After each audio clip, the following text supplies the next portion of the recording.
que estén muy bien.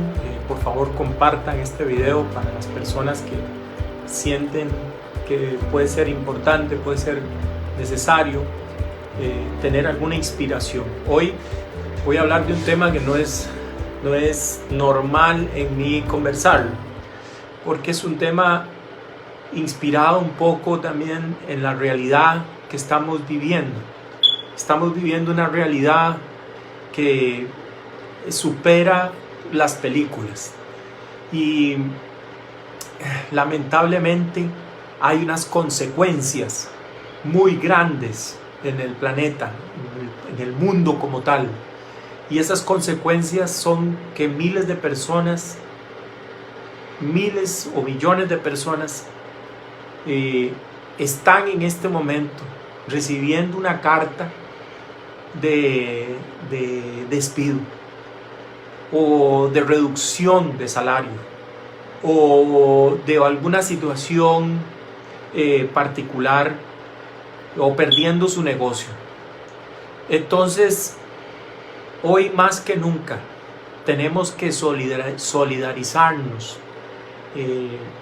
compartiendo conocimientos, algunas ideas que nos permitan ver cómo salimos de la situación en la que estamos, ya sea para salir de la crisis o atravesarla.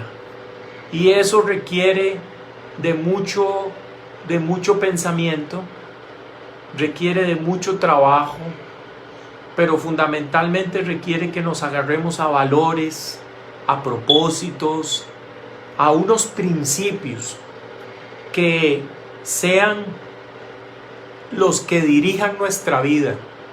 Y eso requiere de un trabajo interno importante. O sea, tenemos que lograr establecer entre nosotros claridad de que no vamos a lograr nada si por dentro no estamos bien.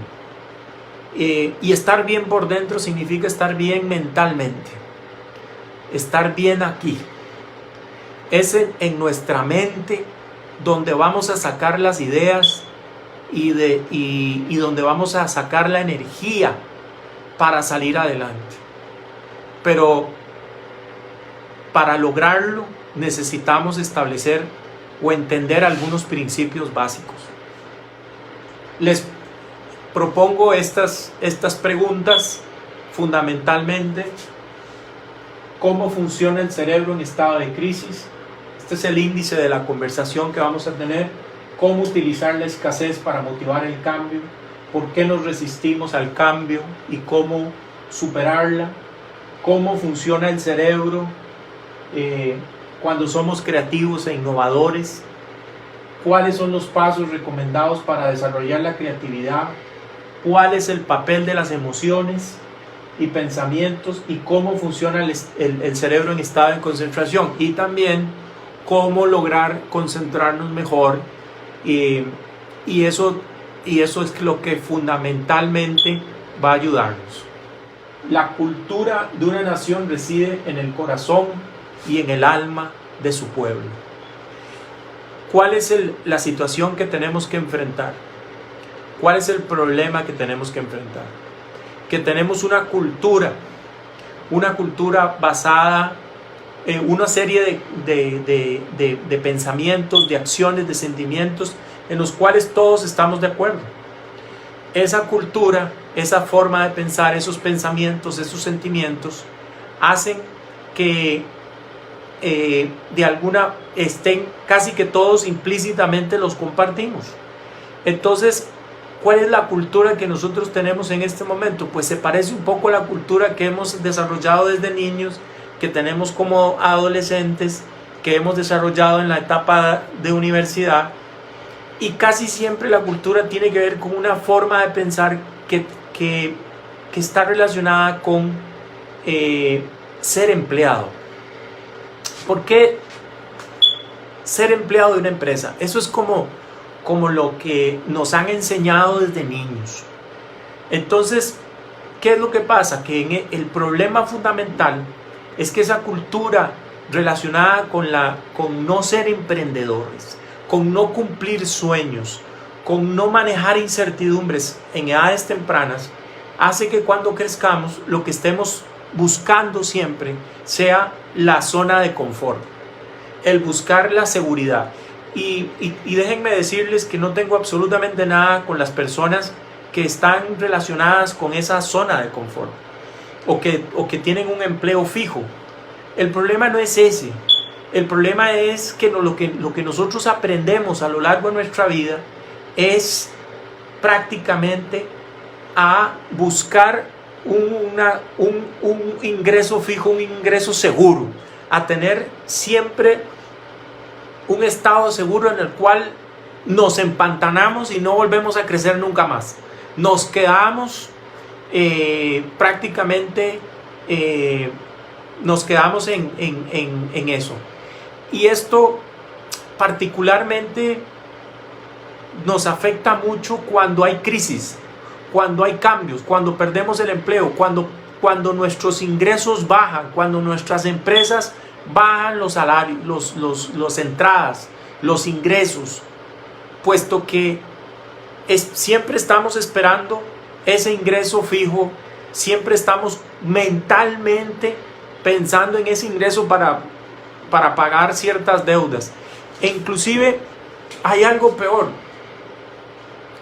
Como tenemos ese ingreso fijo y tenemos esa situación, entonces cuando nos dedicamos a no planificar para futuro, no pensar que puede ocurrir algo como lo que está ocurriendo ahorita, que es difícil pensar realmente quién iba a adivinar lo que iba a pasar. Sin embargo, el concepto de pandemia, hemos pasado por varias pandemias y algunos países como Corea del Sur, como Japón, inclusive China, ya habían pasado por pandemias en las que tuvieron que cerrar. Entonces eso era una posibilidad. Pero lo que les decía es que dentro de nuestra cultura, el otro aspecto que se volvió grave o se volvió complicado es que no planificamos para futuro, no planificamos para las crisis y prácticamente lo que hacíamos con nuestros ingresos era generar deudas, generar situaciones complejas de deuda con bancos, con tarjetas de crédito, y como que buscábamos siempre un estado como de gasto superfluo.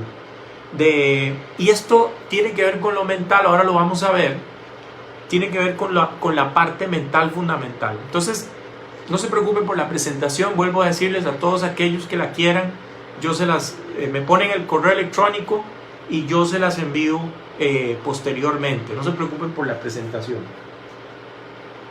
¿Qué es lo que pasa? Que esta cultura de la que estoy hablando tiene que ver con el hedonismo. ¿Qué es el hedonismo? El hedonismo es un estado de placer permanente. Es buscar siempre estar bien, siempre tener placer y evitar el dolor a toda costa. Déjenme decirles que neurocientíficamente esto es así. El cerebro busca el placer y evita el dolor. Entonces, una cultura hedonista es una cultura basada en el presente. En el futuro no existe. Lo más importante es el presente. Y lo más importante entonces es comprar prácticamente una cosa, medio usarla y después esperar por la nueva, ¿verdad? Y este proceso precisamente de comprar algo y luego necesitar otra cosa, esto es un tema mental y casi que es una enfermedad mental, porque no hemos comprado algo y ya estamos viendo a ver otra cosa mejor. Entonces, en este sentido, esta cultura hedonista nos afecta un montón cuando nos pasan cosas y tenemos crisis, porque cuando tenemos crisis cuando tenemos crisis, entonces nos ocurre que no tenemos ninguna posibilidad de dejar de pensar de esa forma, sino más bien utilizar los recursos que tenemos. Entonces, esos recursos que tenemos van a ser fundamentales. Esas cosas que tenemos ahorita van a ser imprescindibles.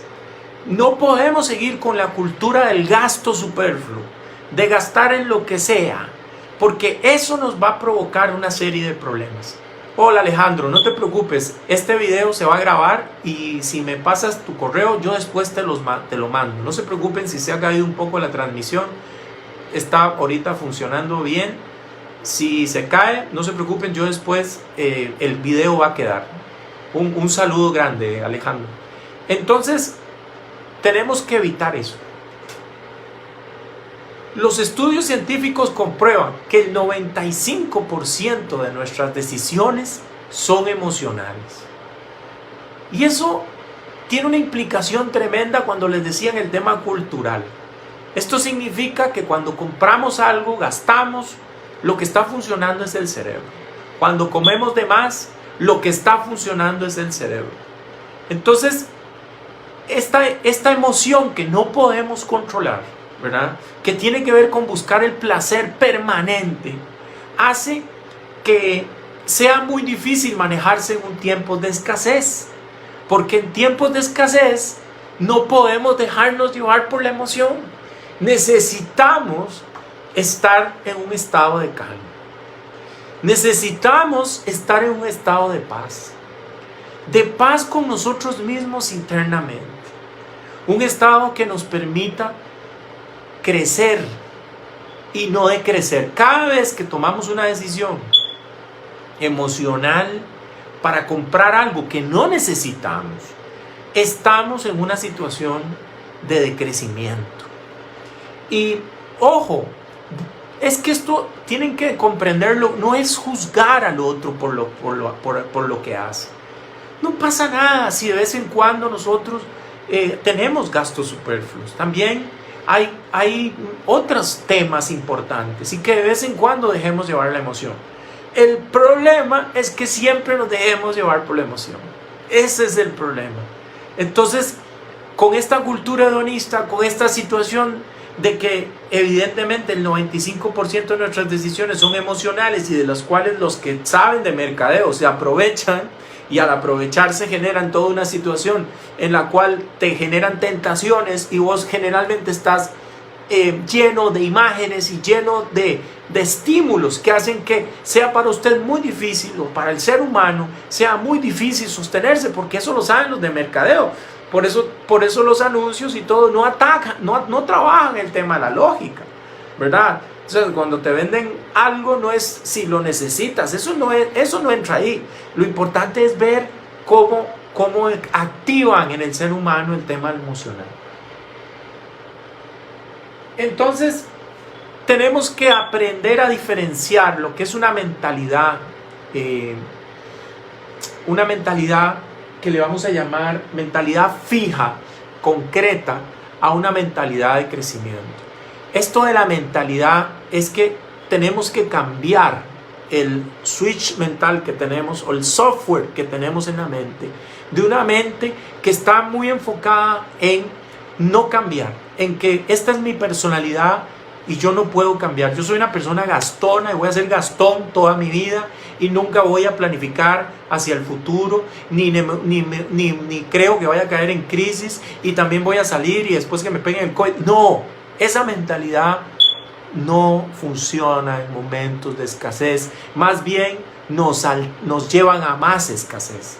En el momento en que ni siquiera los recursos que tenemos los podemos administrar concretamente. Yo siempre, cuando hablo de esto con los estudiantes, siempre les digo, ¿qué hubiera pasado si ustedes en 15 años hubieran ahorrado todo lo que gastaron en cosas no urgentes ni importantes? ¿Qué hubiera pasado si ustedes hubieran ahorrado hace 15 años todo el dinero que han gastado en cosas que realmente no ocupaban? En este momento tendrían unos ahorros extraordinarios. Y esta es la verdad. Entonces esto es un tema de manejo de impulsos. Tenemos que aprender a manejar el impulso y la emoción como tal en este momento. Y entender que somos capaces de cambiar, que tenemos la capacidad de hacer cambios extraordinarios. Pero para poder hacer esos cambios extraordinarios, tenemos que cambiar nuestra mentalidad a una mentalidad de crecimiento. Una mentalidad de crecimiento es súper diferente a una mentalidad fija. La mentalidad de crecimiento cree que uno es capaz de cambiar, que somos capaces de hacer lo que tenemos que hacer para modificar nuestros comportamientos, para dejar de gastar en cosas superfluas y entender que cuando estamos en una crisis lo primero que tenemos que hacer es aceptar la crisis. Entonces, esto conlleva a un proceso interno de cambio, un proceso interno o una modificación interna para irnos hacia soluciones. Porque en este momento seguramente puede ser que estemos enfrentando situaciones muy serias. Tengo conocidos y personas que conozco que están en las industrias que en este momento no están funcionando y ni pueden funcionar porque requieren de los extranjeros. Y entonces ahora tienen que reinventarse. Esa palabra reinventarse, yo no sé desde cuándo la escucho. Yo creo que hace 20 años, tengo 18 años de trabajar en esto y escucho la palabra reinventarse. ¿Quién no ha escuchado la palabra reinventarse en este momento, desde hace años? ¿Cuántos se han reinventado realmente? ¿Cuánto de reinvención hemos tenido? Los que lo han hecho seguramente cuando tienen una crisis no van a sentir tanto problema. El problema es cuando no estamos preparados para cambiar, sino que con lo contrario estamos preparados para no cambiar. Y ese mindset se llama en inglés, mentalidad, esa forma de pensar tiene que cambiar con esta crisis. Esta crisis tiene en este momento en desempleados una cantidad increíble de personas. En Costa Rica el desempleo pareciera, lo acabo de ver en un noticiero, andaba por un 12,5%. Entonces un desempleo de un 12,5%, las expectativas es que crezca a un 19%. Entonces un 19%, ¿se imaginan? Si no se pone a rodar la economía, esta situación se puede volver en contra. Entonces necesitamos de la creatividad para salir adelante. Es necesario plantearse que sin la creatividad, sin la capacidad del ser humano de solucionar problemas, esto va a ser muy difícil. Entonces, ¿qué debemos cambiar? Lo que dice ahí es, si puedes imaginarlo, lo puedes lograr. Si puedes soñarlo, puedes convertirte en ello. No podemos ser creativos si no empezamos a soñar. Pero esto de soñar no tiene nada que ver con fantasía. No mezclemos sueño con fantasía. El sueño es algo que se puede lograr. La fantasía es algo que no se va a lograr. Es algo que es imposible. Yo a mi edad no puedo ser Michael Jordan. Por más que lo intente, por más que haga ejercicio, ya no puedo ser Michael Jordan. Ya no puedo ser Roger Federer. Creer que puedo ser Roger Federer o Michael Jordan en este momento es casi un problema mental. No puedo ser Roger Federer ni puedo ser Michael Jordan. Esos son fantasías. Pero sí puedo ser un jugador destacado a mi edad, en mi división. Puedo ser un jugador bueno en mi división y generar muy buenos resultados. Eso sí puedo hacerlo. O puedo ser un buen jugador de tenis. No puedo ser Roger Federer, pero sí puedo ser un jugador de tenis y ser uno de los mejores jugadores de tenis de mi edad. Puedo hacerlo. ¿Por qué? Porque estoy poniéndome una meta realista. Entonces, los sueños no son metas demasiado imposibles que se salgan de la realidad que tenemos. Sí nos permiten pensar en grande. Claro que sí, podemos pensar en grande. Pero hay ciertas áreas ¿verdad? O como les decía, el ejercicio o el tema de jugar en la NBA, que ya a estas edades es muy difícil, me agarró tarde, digámoslo así. Entonces tengo que hacer una cosa que en inteligencia emocional es importantísimo: estar enfocado a la realidad. Prueba de realidad se llama, que es la capacidad de saber la realidad que estamos viviendo y no la que nos imaginamos que va a pasar. Si no tenemos esa capacidad de poder decir emocionalmente, no, un momentito, esta es la situación, mis ingresos van a bajar un 30, un 40%, un 50%, un 70%. Si eso es así, yo tengo que recortar mis gastos en una proporción tal. Como les digo, no voy a hablar mucho de economía porque ese no es mi área, pero es una cuestión en la cual hay que enfrentarse al dolor de perder.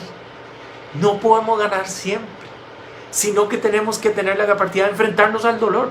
Y de una vez les digo, para alcanzar objetivos y cosas, enfrentarse al dolor es lo que hace que uno tenga éxito. Si no, entonces pregunten a la gente que ha alcanzado cosas maravillosas, dificilísimas, si no se ha tenido que enfrentar con situaciones muy dolorosas. De hecho, el alto rendimiento es aquel, el que logra el alto rendimiento, es aquel que evita más el dolor que otros, que es capaz de evitar el placer y no es que busca el dolor, no, es capaz de soportarlo. Ese es el alto rendimiento. El que quiere ir al alto rendimiento y ser el mejor del mundo en su área, tiene que saber que tiene que aprender a aguantar dolor.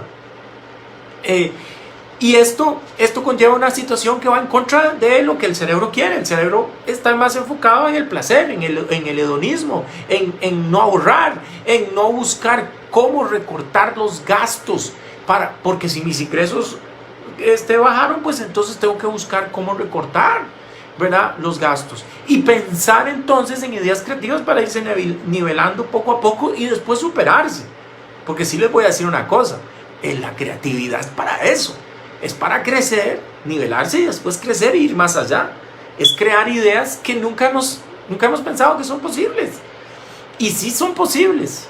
¿Y qué les parece si les cuento la historia, ¿verdad?, de unos jóvenes financieros de Estados Unidos? Hay un documental que les recomiendo que se llama Viviendo con $1, donde ellos hicieron un estudio de unas familias guatemaltecas que realmente son pobres. En estos tiempos tenemos que aprender de la gente que vive en escasez. ¿Ve qué interesante? No solo de los ricos, millonarios, aquellos que los cuales uno dice, pucha, bueno, Bill Gates, Rockefeller, Michael Jordan, o sea, los millonarios en este momento no tienen problemas. Ya no tienen problemas. Ellos no viven pues con escasez, viven con abundancia. Entonces, ¿qué pasa cuando viven en escasez? Pues van a tener que adaptarse. Y esa adaptación conlleva un montón de cosas. Entonces les decía que hay algunos aprendizajes interesantes de la gente que ha tenido más problemas financieros. Y se basa en estos datos sorprendentes. Yo no sé si ustedes sabían que 1,1 millón de personas viven con $1 al día en el mundo. Yo no sé si ustedes sabían eso. 1,1 millón de personas viven con $1 al día. Que les voy a decir, $1 en Costa Rica son 565 colones. Pues estos muchachos financieros fueron a estudiar a estas personas y decidieron ellos hacer un ejercicio parecido al ejercicio de estas personas, de cómo viven. Hicieron un ejercicio de un par de meses, donde tuvieron que vivir con $1 al día, del cual hicieron un sistema, porque ellos decían claramente que no necesariamente la gente que vive con más escasez recibe dinero todos los días. No es cierto. Una de sus características es que de vez en cuando reciben dinero, a veces no reciben dinero. Entonces hay unos aprendizajes muy interesantes. Primer aprendizaje de ese proceso que ellos desarrollaron. En primer lugar, ante las preguntas que ellos hicieron fue cómo ellos logran sobrevivir con $1 al día, o sea, cómo realmente no se mueren, cómo realmente logran sobrevivir así. Entonces descubrieron varias cosas. Primero, que los pobres o las gentes que viven con escasez son administradores activos y detallistas de sus gastos, de sus entradas y sus gastos. Esto es maravilloso, porque la gente tiende a pensar que la gente que vive en escasez pues no está llevando sus finanzas claras. Pues resulta que no. Resulta que son personas que están pensando permanentemente en el futuro. Son personas que tienen que planificar muchísimo más que las personas que viven en abundancia. Entonces establecen, y voy a hablarles de un caso que ellos estuvieron explorando, que se llama Toño. Imagínense Toño, 8 hijos, 8 personas para mantener, y tiene un ingreso de $10. ¿Cómo hacía Toño? En primer lugar, Toño pedía prestado, ¿verdad? Pide prestado y además le presta amigos. Tiene una capacidad precisamente para tener amigos a los cuales les pide prestado, ¿verdad? Los amigos le prestan y también les presta a los otros amigos. Entonces, de alguna forma, el dinero circula. La otra cosa es que acumulaba activos para vender. O sea, que es una persona que permanentemente estaba viendo a ver qué vende, qué compra y venta. Que no sé si se ha dado cuenta, pero se ha puesto moda, ¿verdad? Ahora, por Facebook Marketing, usted puede vender miles de cosas. Yo no sé si se han dado cuenta. Y es maravilloso, porque es al dedillo. O sea, usted ahí puede ver muchas cosas que antes compraba en otros lugares muy caras. Ahí hay gente que las está vendiendo a rápido. Y muchas cosas, digamos, en mi experiencia hemos conseguido con mi esposa. Muchas cosas interesantes se han conseguido ahí. Pero también usted puede vender. Usted también puede crear un negocio sobre eso, ¿verdad? Y entonces se pueden comprar ciertos activos, ¿verdad?, de una manera bastante barata y no venderlos demasiado caro, pero sí tener una ganancia. Entonces las personas, miren qué interesante, esta persona que vive con 8 miembros de una familia, no sé si se imaginan qué es eso, ¿verdad?, tenía la capacidad de tener varios sistemas financieros. O sea, no todos los huevos en una canasta, sino que tener la capacidad de tener varios sistemas financieros. Díganme cuántos sistemas financieros tienen ustedes para vivir. Se van a dar cuenta que muy pocos. Entonces, eso es un tema de desarrollo también. Que nosotros aprendamos también de la gente que vive en escasez, ¿verdad?, que son capaces de tener varios sistemas. Y les voy a decir una cosa, la gente que tiene más dinero es aquella que también tiene varios sistemas financieros. Gana dinero de varias fuentes, no de una sola. Por si una sola se le muere, entonces tiene otra. Esto lo tenemos que aprender ahora en crisis, ¿no es cierto? Que si perdemos el empleo, si tenemos una situación, pues tenemos la capacidad precisamente de comprender que podríamos tener plan A, plan B, plan C. Clubes de ahorro, que ahorita les voy a hablar de qué se trata eso. Un club, esta persona tiene un sistema financiero, un club de ahorro. Y también usaba mucho la microfinanza, que ahora les voy a contar un poco de qué se trata. ¿Qué es esto del club de ahorro? Tal vez aquí puede ser que se vea al revés, espero que no, pero lo que aquí dice son 12 y aquí lo que dice son 144. Entonces, ¿cuáles son los pasos del club de ahorro? Resulta ser que Toño, ¿verdad?, se pone de acuerdo con un grupo de amigos, ¿verdad?, y cada mes se reúnen, ¿verdad?, y ponen $12 mensuales. Resulta ser que con esos dólares mensuales que ponen, entonces durante el resto del año repiten, cada mes cada uno recibe $144 para gastos de emergencia. Entonces, fíjense ustedes qué interesante. Este club de ahorro es un club solidario, es un club donde la gente se reparte la situación, se reparte dinero y ese dinero cada mes lo pueden utilizar. Tiene sus ventajas y tiene sus desventajas. Lo que pasa es que estas personas que viven en escasez, viviendo con mucho menos dinero que nosotros, son súper innovadores y creativos e inventan sistemas fundamentales para poder sobrevivir. Porque esta gente lo que hace es que sobrevive, no vive, sobrevive. Bueno, en una crisis hay que sobrevivir. Tengo el caso de un afamado piloto. Ustedes saben que los pilotos perdieron el trabajo prácticamente, bueno, no sé, casi todos, ¿verdad? O una buena cantidad los mandaron a la casa. Tengo la experiencia de haber visto la noticia de este piloto que decidió entonces ir a trabajar a un supermercado mientras pasa la crisis y ya lo vuelven a contratar como piloto. Hay que ser creativos. En este momento hay que recuperar la cosecha de café. Existen un montón de empleos de freelancer en el mundo. Una cosa que yo no sé si ustedes saben, pero en este momento, si usted realmente quiere hacer una reinvención, aprenda inglés. Esa es la reinvención fundamental. Empiece a aprender y a practicar en inglés para leer la cantidad de cosas que existen a nivel mundial en este momento. Y por medio del teletrabajo usted puede trabajar desde casa. Claro, es que solo dentro de la escasez y la situación, entonces uno se vuelve creativo ya tarde, y esto no está bien. Tenemos que aprender a tener la capacidad de ser creativos siempre, para estar planificando hacia el futuro, creando soluciones, convertirnos en emprendedores. Este país tiene un déficit grandísimo de emprendedores. El Grameen Bank Model es un banco de la India. Es un banco de la India que se dedica precisamente a ayudarle a personas que no pueden sacar préstamos por medio de un banco tradicional. Este banco hindú se llama el Grameen, pueden buscarlo en internet, Grameen Bank Model. Es un banco sumamente interesante porque no le presta a ninguna persona que no tenga una iniciativa para salir adelante. Una de las cosas que tenemos que comprender es que el asistencialismo no ayuda a salir de la pobreza.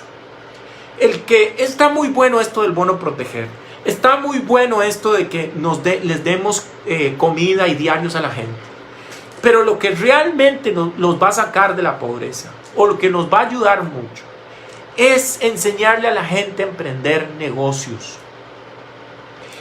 Emprender negocios es la solución fundamental para salir de una crisis. En la medida en que aprendamos a ser creativos e innovadores, podremos crear nuevos negocios. Si no sabemos cómo agarrar una idea y convertirla en algo real, es muy difícil plantearse negocios. Pero tenemos que perder el miedo a salir de la zona de confort, a dejar de decirle a los niños y a los universitarios que su vida depende fundamentalmente de buscarse un puesto en el gobierno o en una empresa. En este momento y hace tiempo, los empleos y las cuestiones fijas están cambiando permanentemente. Ya no es cierto que el empleo es como antes, que una persona duraba 20 años en un puesto de trabajo. Ya se ve rarísimo 5 años. Se ve bastante extraño ya. Entonces, tenemos que comprender que en cualquier momento podemos perder el trabajo. Este es un momento para comprender que en cualquier momento lo podemos perder. Si no hacemos algo desde el punto de vista creativo, vamos a sufrir mucho. Y eso es una de las cosas que no queremos que pase.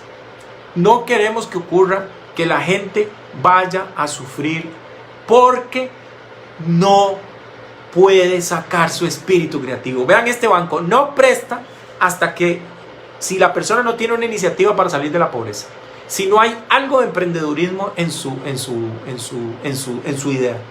Así es como debemos ayudarle a la gente más pobre o nosotros que estamos en escasez. Nos tenemos que pensar cómo hacemos un negocio. Y si no lo habíamos pensado, este es el momento de pensarlo. Y eso nos va a ayudar en nuestra economía. Yo esperaría que ahorita se estén planteando todo tipo de ideas, todo tipo de negocios. Todas las ideas y negocios hay que estudiarlas. Y para eso hay que tener iniciativa, hay que tener creatividad, hay que tener innovación, hay que perder el miedo de hacer cosas diferentes.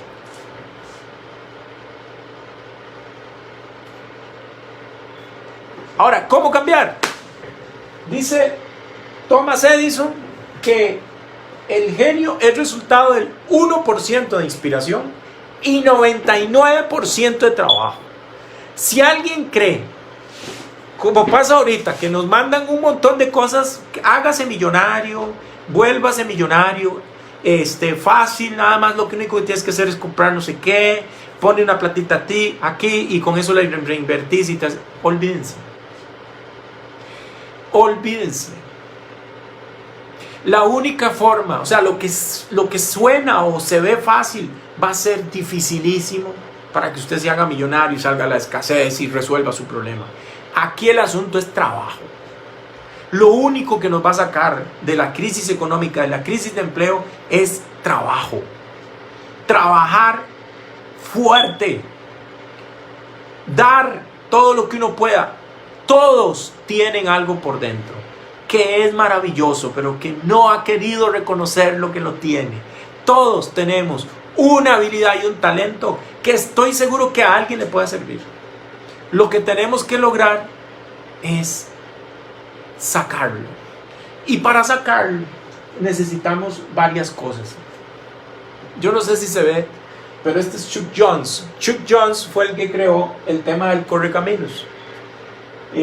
La famosa fábula del correcaminos, que el que se acuerda de eso, pues sabe ya por dónde va mi edad. Resulta que el correcaminos tiene es una fábula sobre un coyote que lo pasa persiguiendo para comérselo.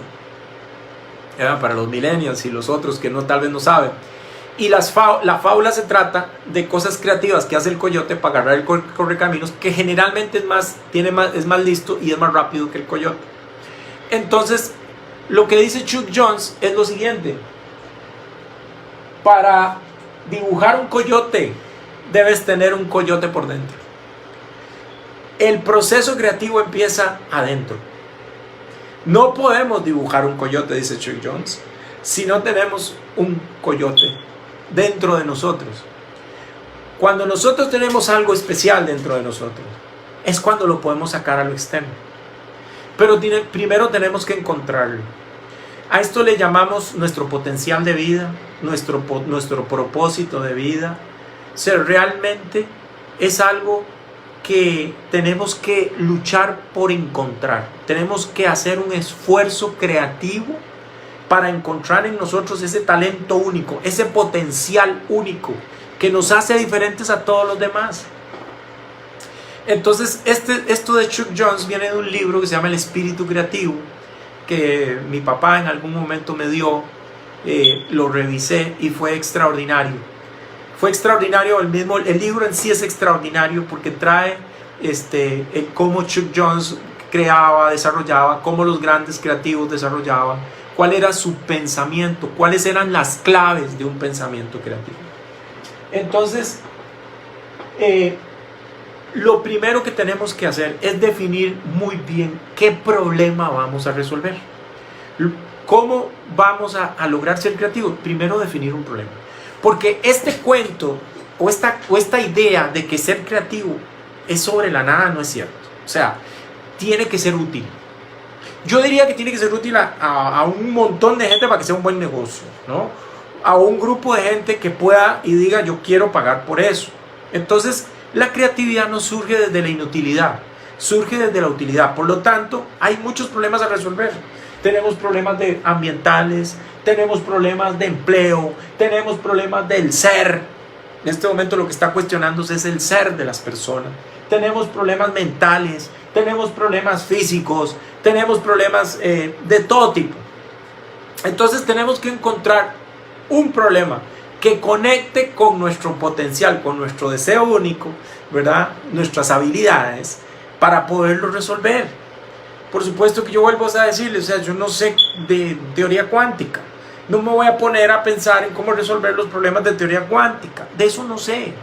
Entonces uno tiene que encontrar qué es lo que sabe, ¿verdad? Dentro de sí, que puede ser que eso que sepa se lo ha dado una empresa durante 20 años y ya es el momento de hacerlo por vos mismo. Y eso que aprendiste y esa experiencia es capitalizable. Lo que tenés que aprender es cómo la capitalizás. Y para lograrlo entonces tenés que definir claramente, con mucha claridad, cuál es el problema que vas a atacar. Luego vamos a ver entonces 4 pasos. 4 pasos que le vamos a llamar la anatomía de la creatividad. El primer paso entonces es prepararse. No vamos a lograr solucionar un problema si no me preparo en cuanto al estudio profundo de ese problema. El segundo paso es que en esa cuando me sumerjo el problema, me voy a dar cuenta de que puede ser más complejo de lo que parece, pues más difícil de lo que parece. Eso no significa que no deba probar, pero el problema en sí, yo tengo que entonces llevarme a ver que mis habilidades, mi potencial todavía no llega, puede ser, no llega a resolver ese problema. Entonces va a entrar la frustración. La frustración es normal en todo proceso educativo.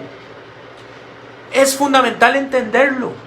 El problema en sí mismo no se va a resolver si no entro en frustración. La frustración es parte de la resolución del problema, porque la frustración se va a basar en la idea de que tal vez mis habilidades y mis capacidades no lo solucionan. Entonces entro en una crisis, en una situación donde tengo que ver cómo resuelvo ese problema. Entonces es cuando llevo a mi límite a nuestra capacidad. Luego está la incubación. La incubación del problema, ya cuando yo me sumerjo, ya cuando entro en frustración, cuando estoy intentando y no lo logro, de pronto voy a empezar a sentir subconscientemente que me empiezan a brotar ciertas ideas. Es cuando la intuición sale. Es cuando estoy empezando a absorber todos el problema en sí. Y es cuando generalmente la mente está más calmada. Es cuando generalmente la mente está más serena. Esto no significa que no deba trabajar. Esto significa que en el trabajo yo tengo que aprender a calmarme. Tengo que aprender a serenar el cerebro para que las ideas creativas broten. Y esto es un proceso bastante importante, ¿verdad? Bastante complejo en sí mismo comprenderlo, porque cuando una persona no está haciendo nada, se siente ya mal, se siente culpable, pero es en la nada, ¿verdad? Cuando no estoy pensando en nada, cuando mi mente está tranquila, que es cuando va a brotar la idea, que ese es el paso que sigue, que le vamos a llamar el paso de la iluminación, que es el paso de la eureka. Es cuando llegó la solución al problema. Fíjense que todos estos pasos ocurren en todo proceso creativo. No es posible solucionar un problema si no paso por etapas de solución. No se preocupen si no, desde el principio no aparece la solución, porque parte de las razones por las cuales no emprendemos, parte de las razones por las cuales nos cuesta solucionar los problemas que tenemos, es porque no toleramos frustrarnos. Y yo quisiera que me presentaran a alguien que haya solucionado algún problema en la existencia, de la vida, que no se haya frustrado. No, es imposible. Más bien les va a contar que se ha frustrado tantas veces, que estuvo muchas veces deseoso de claudicar, de liberarse de la situación y decir ya no voy a intentarlo más. Y esto es fundamental. Recuerden que el cerebro busca el placer y evita el dolor. Entonces, cuando se ve enfrentado a un obstáculo, el cerebro lo que hace es botar la situación. Se enoja y entonces manda todo para allá y ya no puede solucionar. Eso no puede ser en un proceso creativo. En un proceso creativo tenemos que aprender y comprender que las etapas de ese proceso creativo incluyen frustración y empieza un proceso en el cual en algún momento la solución al problema va a caer. Vuelvo a decirle, no significa no seguir trabajando. Significa que aunque esté trabajando, tengo que darme un momento de calma.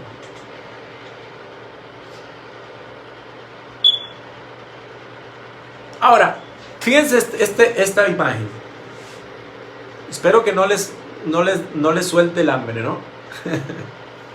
Qué rico una olla de carne. Resulta que vamos a hablar del estofado de la creatividad. ¿Qué es el estofado de la creatividad? Se divide en 3 principios. Primero, para lograr ser creativos tenemos que tener pasión. Ahora les voy a explicar qué es pasión. Bueno, ustedes saben qué es pasión, ¿no? Han estado apasionados por algo, enamorados de algo. El segundo concepto es pericia. Por eso les decía, Yo sobre física cuántica y resolver problemas matemáticos, no es mi pericia. Podría aprender mucho sobre la física cuántica, pero no es mi expertise. El otro tema es qué habilidades vamos a desarrollar o qué habilidades necesitamos para el pensamiento creativo. Entonces son tres: pasión, pericia y habilidades para el pensamiento creativo. Les voy a explicar lo que comprendo como pasión. Pasión es un sentimiento muy vehemente que nubla la capacidad racional, la capacidad de pensar. Vean qué interesante. Entonces, podríamos decir que está más relacionado con el amor. Lo van a ver al revés las palabras, pero esto es un universo de emociones y el amor está en el centro.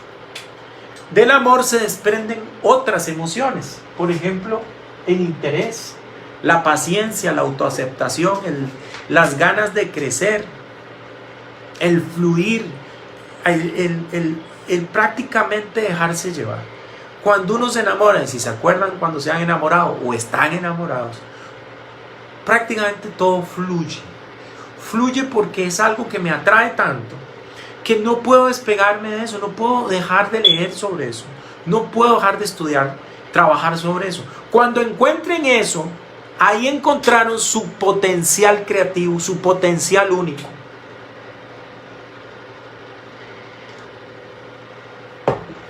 Y ese potencial único no ocurre si no encontramos la pasión dentro de nosotros. No se puede dibujar un coyote si no tenemos un coyote por dentro. Entonces, sé que esto es difícil comprenderlo en la medida en que muchos de nosotros no entienden o no encuentran esa pasión, no encuentra ese propósito, no encuentra eso en lo cual se pierde, se le olvida el resto. Digamos que entra en un proceso de fluir. No es posible ser creativo sin pasión. El otro concepto que es importante es la pericia.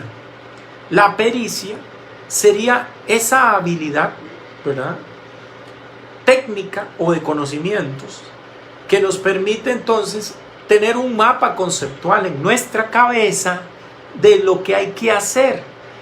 No puede existir creatividad si no conocemos bien a qué vamos a trabajar. Y muchas veces pensamos que con la pasión y con las emociones y con el sentimiento ya lo vamos a lograr, y no es cierto. Necesitamos formarnos técnicamente sobre el aspecto que queremos trabajar. Entonces, y tiene que ver con la capacidad para resolver. La pericia es la capacidad para resolver cualquier cosa, y que si lo hago con pasión, entonces estoy cerca de un proceso creativo. Los dos se complementan así como las habilidades de pensamiento creativo. Las habilidades de pensamiento creativo son, en primer lugar, el autoconcepto. ¿Y por qué el autoconcepto? Porque no se puede ser creativo si yo no creo en mí mismo. Yo tengo que tener una autoestima clara, diáfana, una aceptación clara de mis fortalezas, de mis debilidades, ¿verdad? Si no, va a ser muy difícil. Además, la otra habilidad es la resolución de problemas. Tengo que ser capaces de no dejarme llevar emocionalmente por una situación, sino tener la pericia de resolver. El otro concepto es trabajar en equipo. Si creemos que en estos tiempos vamos a ser creativos solamente nosotros solos, estamos equivocados. Cuando yo digo trabajar en equipo, me refiero a que hay que reunirse de las personas correctas, que ojalá que en su campo sean mejor que uno. Ojalá que las personas que yo contrate sean mejor que uno en el área en que les toca.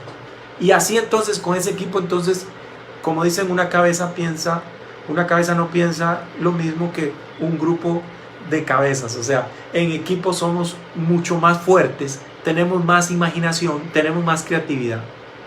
Y tenemos, por supuesto, gente que nos ayude, que nos dé mentoría cuando estamos fracasando, que nos impulse, que nos dé perseverancia. Entonces, las relaciones interpersonales es fundamental. El otro tema es el pensamiento crítico. Esto del pensamiento crítico es la capacidad de verse a uno mismo y decir esto no está bien, tiene que mejorar. Esto puede mejorar. Una persona que no tiene capacidad de pensamiento crítico difícilmente va a poder hacer algo creativo. Porque algo para que llegue a ser creativo ha pasado por un montón de críticas. Y hay que estar abierto a esas críticas. No es tanto crítica con uno mismo, no es tanto criticarse a uno mismo, sino es más bien mejorarse a uno mismo, que es distinto. La otra cosa es que una persona sin ser flexible va a ser muy difícil que sea creativo. Tiene que haber flexibilidad, tiene que haber capacidad de adaptación emocional a las cosas nuevas que nos están pasando. Si yo no acepto la situación actual, va a ser muy difícil que sea flexible. O sea, la flexibilidad va muy amarrada a la prueba de realidad. Esto no significa que no tenga el optimismo para creer que podemos salir adelante. Yo digo, vamos a salir adelante. Yo no sé cuándo vamos a salir adelante. No sabemos cuándo vamos a salir adelante. Por eso es que tenemos que ser fuertes, porque puede ser que la situación más difícil todavía no la hemos visto, que no sepamos si va a haber un brote mañana y entonces vamos a tener que volver a cuarentenear, a hacer cuarentena 24 horas. Entonces pensemos que todo va a salir bien, pero fundamentalmente una persona creativa pasa por comprender la realidad que está viviendo y adaptarse rápidamente a esa realidad y construir cuestiones para poder salir adelante.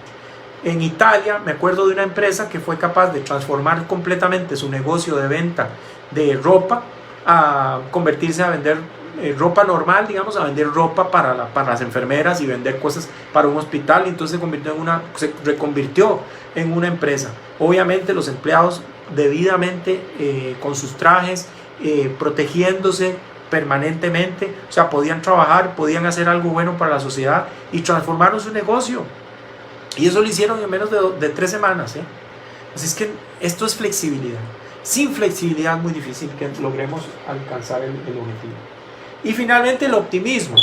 El optimismo es creer profundamente en que vamos a salir adelante, en que no vamos a alcanzar la energía. Optimismo es igual a energía.